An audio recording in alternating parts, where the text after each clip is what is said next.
Pataxó, sou chavante, cariri, yanomami, sou tupi, guarani, sou carajá. Sou pancararu, carijó, tupinagé, potiguar, sou caeté, funiô, tupinambá. Sou pancararu, carijó, tupinagé, potiguar, sou caeté, funiô, tupinambá.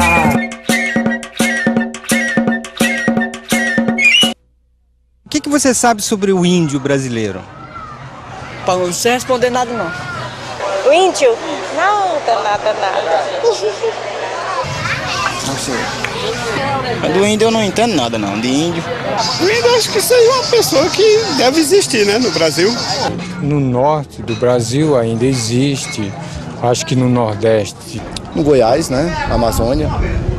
Acredito que no Ceará também tem, só que mais vestido, né, só vestido. Viram o que as pessoas falam e o que eles pensam sobre os índios no Brasil e sobre a nossa história toda? Tinimburum Rehé, Ailton Krenak.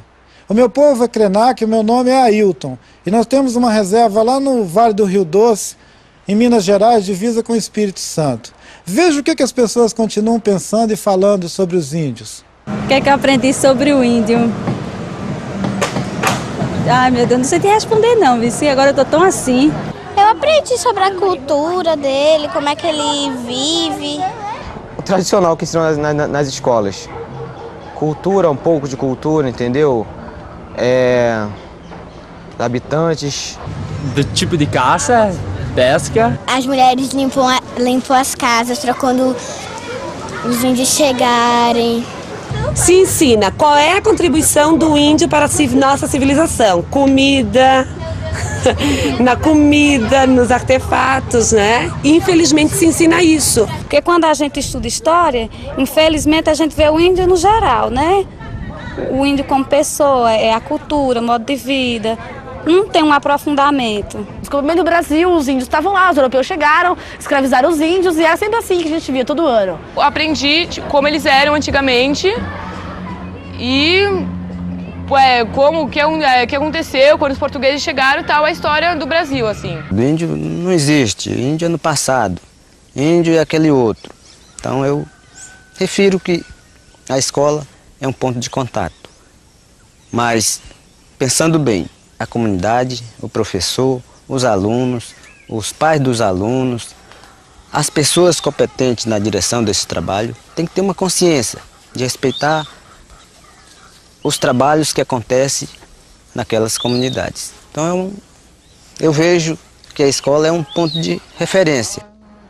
Os Kaxinawá, que também se chamam Runiquim, são uma população de 5.500 pessoas, sendo 4.000 no Brasil e 1.500 no Peru. O meu nome é Joaquim Paulo de Lima Kaxinawá, da terra indígena Praia do Carapanã, aldeia Mucuripe.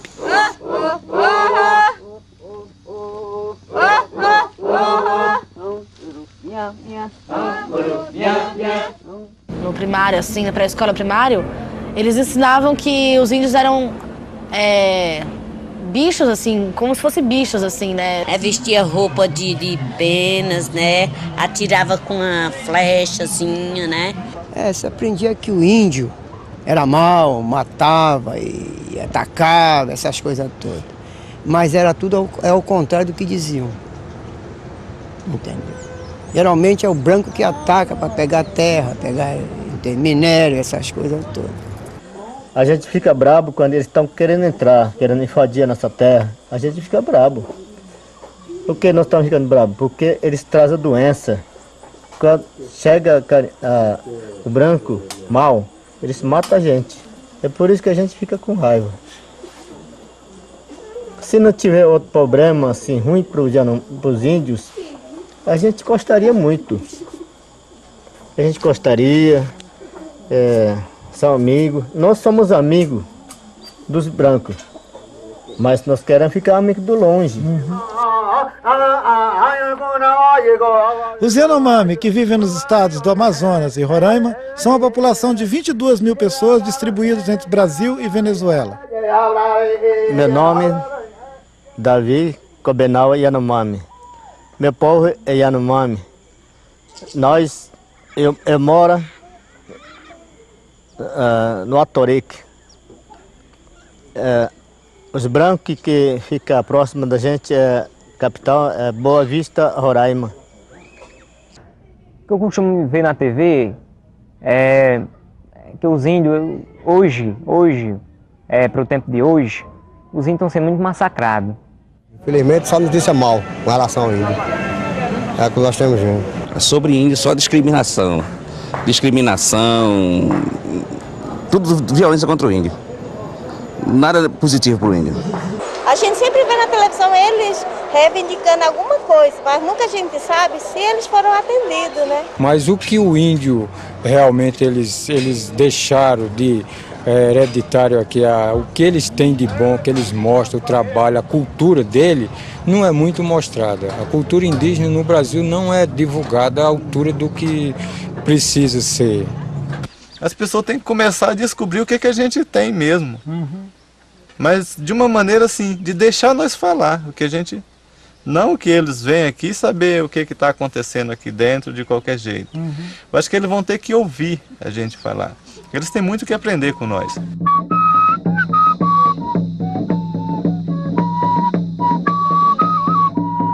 Os Exaninca, que vivem no estado do Acre, são 800 pessoas. No Peru, tem mais 30 mil.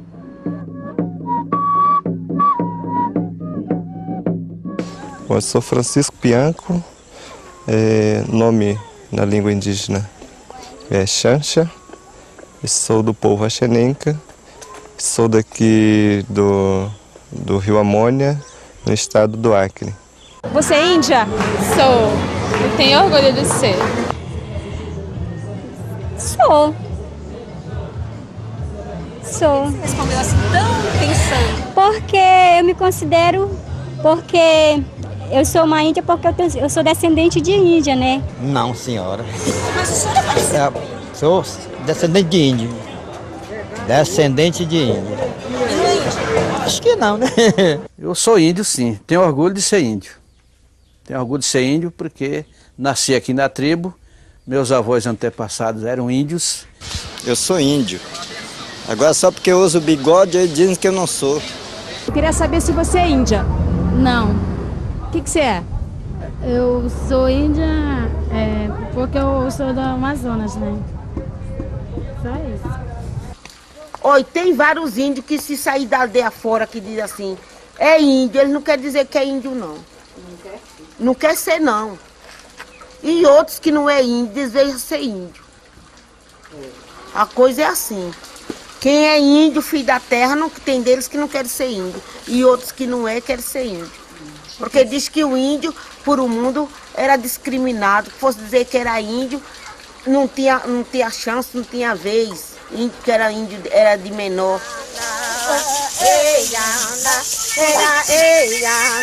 Tem muita gente aí que diz que aqui no Nordeste não tem mais aldeia, não tem mais índio. Mas nós fosse primeiro, nós apresentar, fazer nossas culturas, nossas danças, nossas tradições.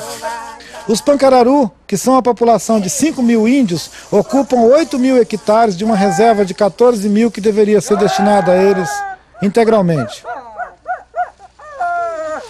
O povo me conhece por Quitera Binga, mas meu nome é Quitera Maria de Jesus. Sou líder indígena Pancararu, Brejo dos Padres, minha moradia é Saco dos Barros.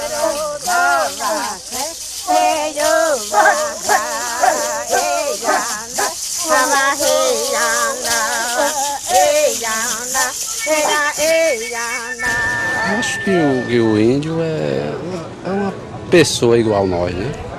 Só que muda de cor e foi considerado como um animal. Mas o índio, nós sabemos que ele é humano, mas tem um gênero quase de animal. É índia, né? Parece que não é gente, né? Mas na realidade é. O preconceito contra o índio é porque o índio ainda hoje ele não perdeu aquela característica de selvagem. Para muitas pessoas, quando se fala de um índio, é como se estivesse falando de um selvagem. O índio é preguiçoso. Eu acho ele preguiçoso. Não, o índio não é preguiçoso, o índio já nasce com preguiça. Não é verdade? Eu penso isso aí, não é verdade, né? O índio é muito preguiçoso, quer tudo na mão. Quer carro, quer trator, quer caminhonete, quer dinheiro, quer remédio, quer médico e produzir nada. Eu sou contra o índio. Eu acho que é mais inveja, o povo tem inveja do índio e quer humilhar o índio. Uns dizem que ele é preguiçoso, já é uma discriminação, né? Das piores que eu acho. Porque eles não entendem que como nós temos os nossos costumes, os índios também têm o deles. O maior preconceito que nós temos é que o índio é preguiçoso, que o índio não trabalha, que o índio é de pedra, e que não é verdade. Então nós temos que olhar pelo índio como um homem da terra que faz parte da terra. O preconceito é muito grande, as pessoas, a grande maioria da população não gosta de índio, vê o índio como uma coisa pejorativa, como um atraso, como um atrapalho, principalmente na questão da retomada das nossas terras. Isso fica muito mais claro quando a gente explicita essa luta da gente da retomada dos territórios.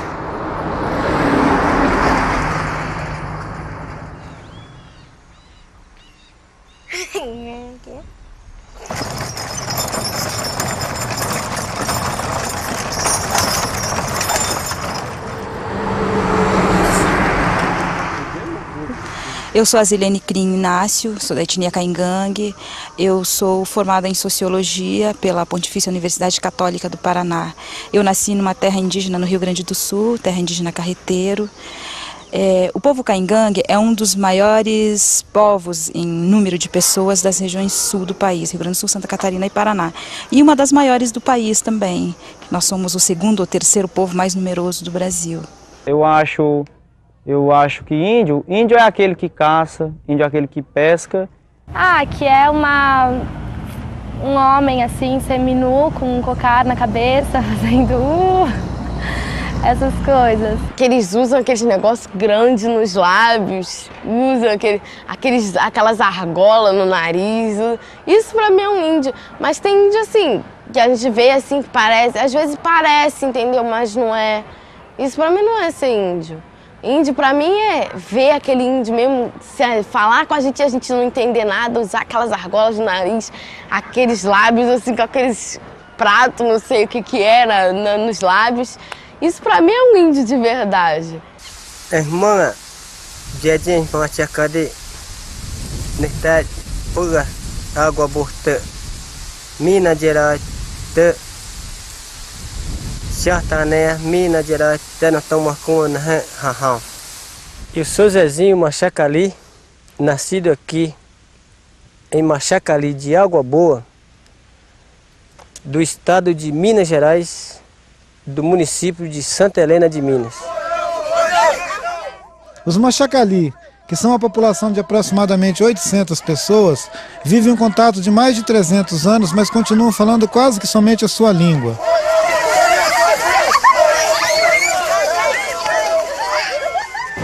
Porque o índio, ele trabalha na FUNAI, o índio hoje tem carro, hoje o índio tem as suas terras, o índio tem suas casas, o índio tem seu comércio. Então, o pessoal, principalmente do sul aqui, e de todo o Brasil, eu acho que o índio não pode, o índio deve apenas ser no mato, em palavras, assim, não é verdade, né? Na região deles, nas ocas deles, né? Muitos deixaram a cultura deles de lado e passaram a viver como branco.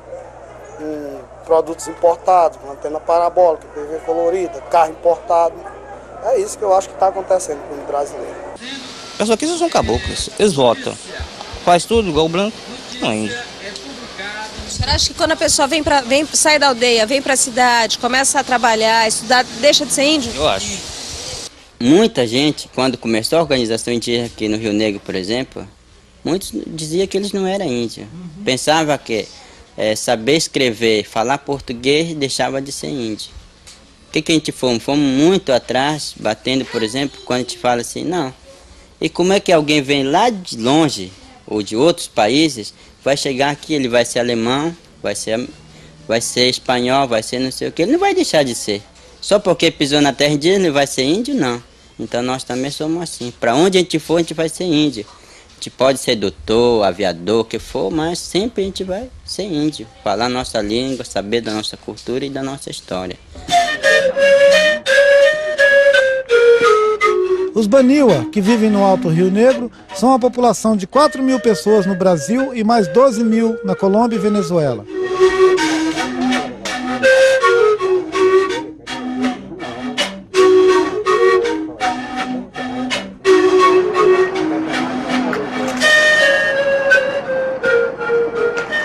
Meu nome é Bonifácio, eu sou da etnia Baniwa, da região do Rio Içana, do município de São Gabriel da Cachoeira, do estado do Amazonas. Meu amigo, do jeito que está agora, se a gente não tomar uma providência, não vai ter mais índio não. Vai acabar. Vai ser só lenda. Acho que a tendência deles é a dizimação mesmo, é desaparecer. O povo branco está acabando com os índios, tomando suas terras e, infelizmente, estão se acabando. Daqui a um tempo você vai chegar, vai falar pro filho, pô, como se fosse uma lenda, o índio. Então, hoje ainda dá para dizer que eles existem, que eles ainda estão lá e que ainda a gente nem encontra uma aldeia ou outra, mas daqui a um tempo eu acho que não vai ter mais. O índio não está acabando, o índio, pelo contrário, a população indígena tem aumentado significativamente, pelo menos os povos indígenas do sul são uma prova disso, né? As retomadas das nossas áreas, aliás, elas se dão por causa disso, porque a população está aumentando. O índio não está fadado ao extermínio, com certeza. Esse é um pensamento já ultrapassado, já superado, de que o índio é um ser em extinção. Não, mesmo que nós façamos as nossas faculdades, estejamos por aí participando dos mais diversos simpósios, seminários, fóruns, falando, dominando os códigos da sociedade não índia, com certeza nós nunca vamos deixar de ser índios. Kaxinawá, Yanomami, Guarani, Terena, Caingangue, Krenak, nenhum de nós achamos que nós estamos acabando, como você viu. E há 50 anos atrás, as estatísticas do governo davam uma população de 150 mil pessoas para todos os índios do país. Hoje nós somos uma população de 350 mil pessoas em todo o território nacional, só que distribuído em mais de 200 culturas, com povos diferentes somando essa população. Nessa série, você vai entrar em contato com pelo menos 10 culturas em profundidade desse grande universo de culturas que são os povos indígenas no Brasil. É com prazer e valor.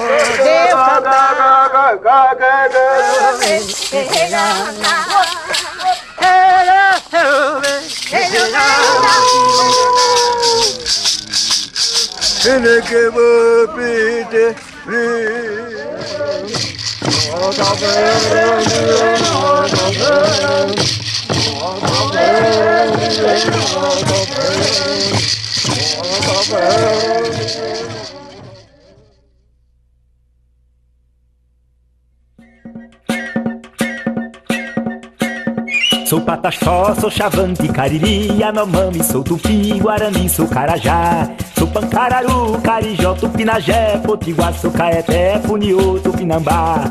Sou Pancararu, Carijó, Tupinagé, Potiguar, sou Caeté, Funiô, Tupinambá.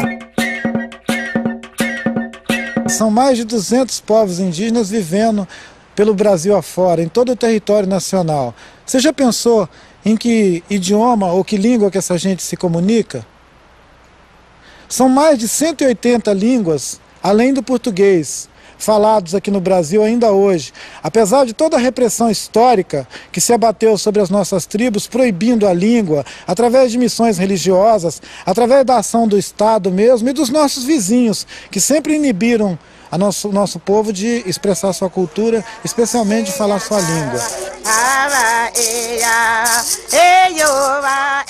Os Pancararu, que vivem no sertão de Pernambuco, são 5 mil pessoas e ocupam uma reserva de 8 mil hectares. Meu prazer, Deus estará.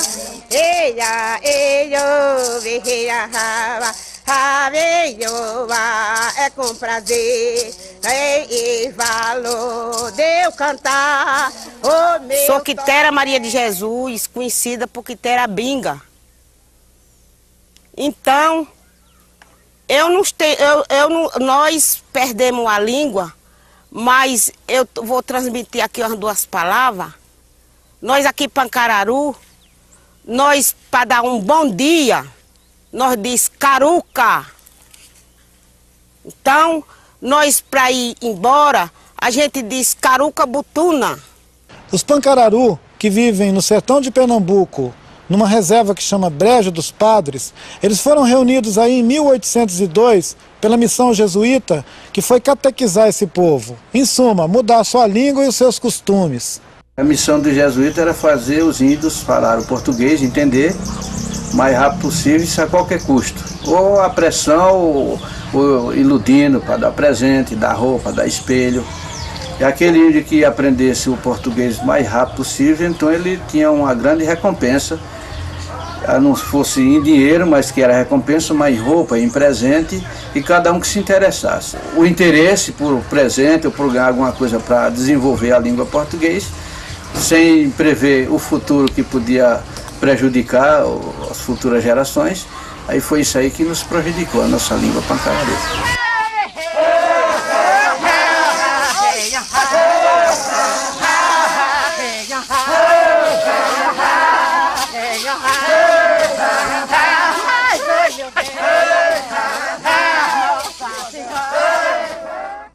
Assim como os pancararu no sertão de Pernambuco sofreram a repressão lá na mão dos padres jesuítas que chefiavam suas missões no século XIX, agora no século XX nós assistimos a história se repetindo, só que com os índios que vivem na floresta, lá no Amazonas, no Alto Rio Negro.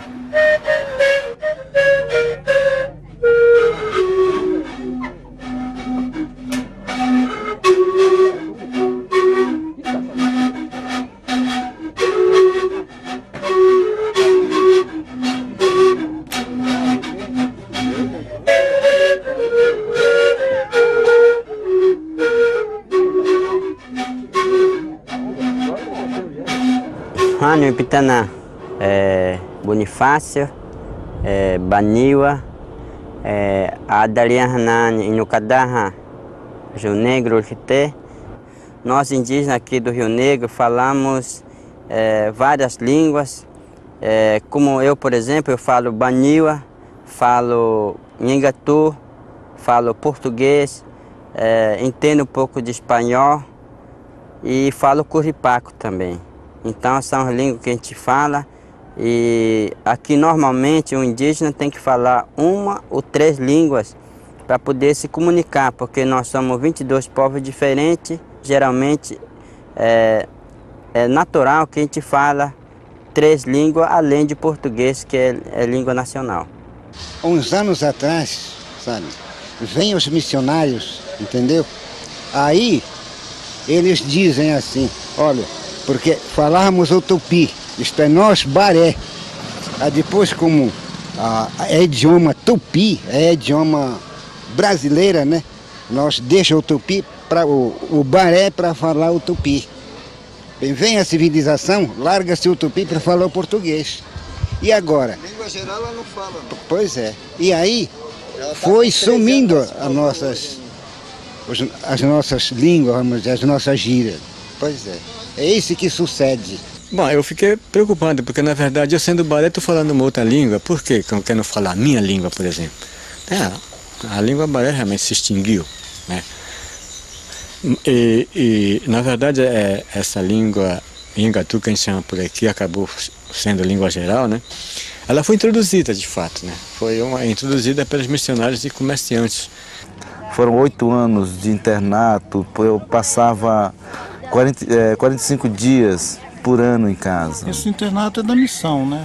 Missão religiosa. Esse internato foi da Igreja Católica, na verdade, né?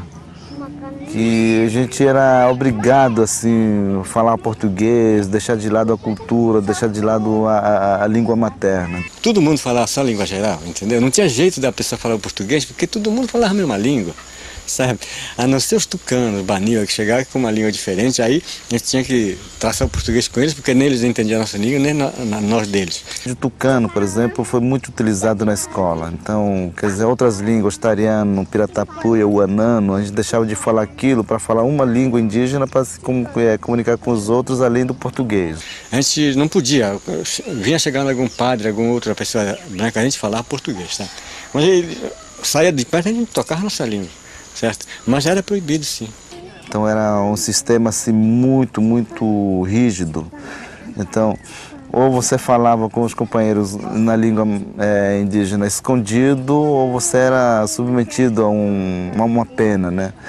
Porque teve um momento que eles usavam um chaveiro, um negócio assim para colocar a chave, como sinal para as pessoas que falavam a língua indígena. Quem fosse pego falando a língua original pegaria algum castigo, ficaria sem merenda, sei lá, qualquer um castigo dessa natureza. mesmo assim, a gente preservou tudo que a gente tem hoje, né? Algumas partes talvez a gente perdeu. Por exemplo, os Baniwa, do qual eu faço parte, nós temos, nossa língua tem uma escrita dela, né? A gente lê e escreve nossa língua há 50 anos, né?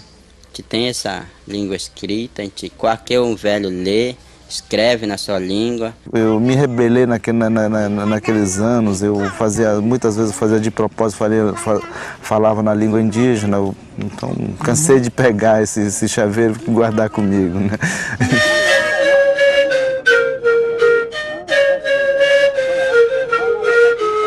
Na época era só sim e sim, né? Hoje não, a gente tem que dizer que nós somos diferentes e temos que ser respeitados conforme a nossa maneira de viver, né? Nossa maneira de aprender também.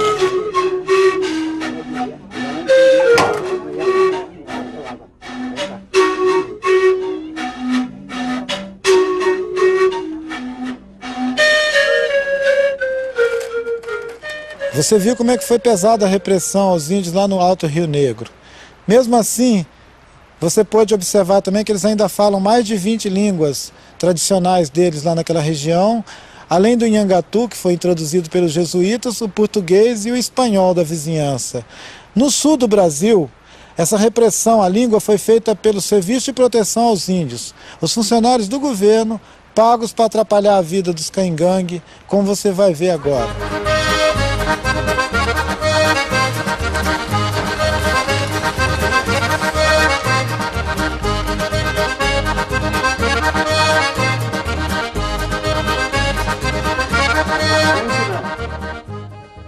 Inhiyima Tazelene Krim Kaingangne, Tayo Kaingangne. Eu gostaria de falar para vocês que uma das maiores resistências da gente é a língua. O Kaingangue perdeu quase tudo que tinha. Nós só temos um ritual, que é o Kiki, que é um ritual que a gente faz aos mortos. E pintura, adereços, tudo isso a gente perdeu. A gente agora está fazendo trabalho de resgate, mas a questão da língua a gente manteve. Nós falamos, os nossos filhos falam, nós estamos alfabetizando os nossos filhos na língua para que a gente não perca isso. Estamos registrando as nossas histórias em Kaingangue. A língua Kaingangue continua viva.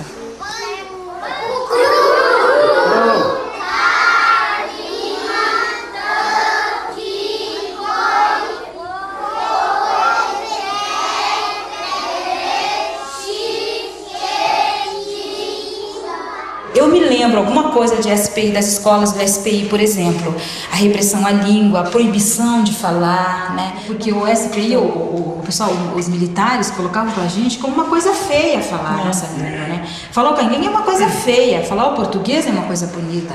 Falar o português, você se torna um ser superior se você falar o português. Você falar o Kaingangue, você é uma pessoa menos importante. Eu me lembro que quando eu tinha uns 5 ou 6 anos, tinha a política dos panelões nas áreas indígenas. Ao meio-dia se batia um sino como se estivesse chamando o gado para comer. Todo mundo corria lá com a sua bacinha, com a sua panelinha para pegar comida, mas você não podia pedir em Kaingangue, você não podia falar em Kaingangue. Você tinha que pedir a alimentação em português. E se você pedisse a comida em Kaingangue, você voltava para o final da fila. Se sobrasse comida, você pegava, senão você não pegava. Para nós foi um prejuízo muito grande, porque os índios na época daí temeram o chefe do posto, até mesmo os professores, né? E começaram a deixar de falar a sua língua. Muitas vezes eles tinham que falar até escondido a língua deles, né? Mas perante o chefe do posto, perante os professores não índios, não podia falar. Até a gente teve um problema muito grande quando a gente começou a já vir para a escola, né, pela primeira vez. Eu, principalmente, eu não falava já o Kaingangue porque meu pai tinha até medo de falar, né? Tinha medo de me ensinar. Então, até os 18 anos, eu tinha um problema muito sério. Eu não falava o Kaingangue. Tinha um chefe de posto que era um coronel. Ele não gostava, ele não queria que falasse. Meu avô era o cacique da aldeia e meu avô falava. E a gente era o contrário. Minha avó mandava bater na gente se a gente falasse português. Então, a resistência, tipo assim... Se eu sou reprimido porque eu falo, então aqui eu vou reprimir para que se fale. A lei que tem ruim, né? Deus se mata querendo. Professor, vamos fazer? Então, graças a essas resistências isoladas que houveram, a repressão da SPI com relação à língua, hoje estamos aqui alfabetizando a criançada em Kaingangue.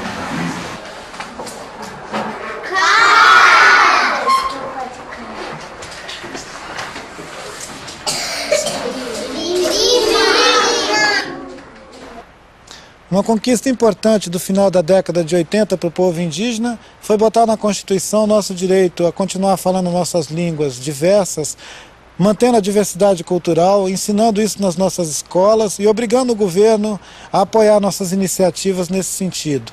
Você vai conhecer agora, então, a experiência dos índios Kaxinawa lá do Acre com a sua Escola da Floresta, que é uma expressão desse tempo novo, de assumir as nossas diversidades culturais e expressar ela da maneira mais plena.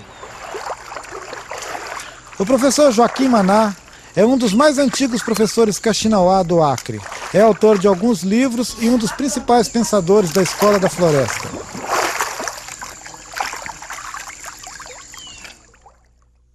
Nkuna kui manaki, makuna biki, hanun hiwa, naw mukuri piwani bu hanu hiwa ki, haskaya nabung kuna, huni kuinki, nabung kuna Kaxinawa ni bura. Chegou uma sopa aqui, ó.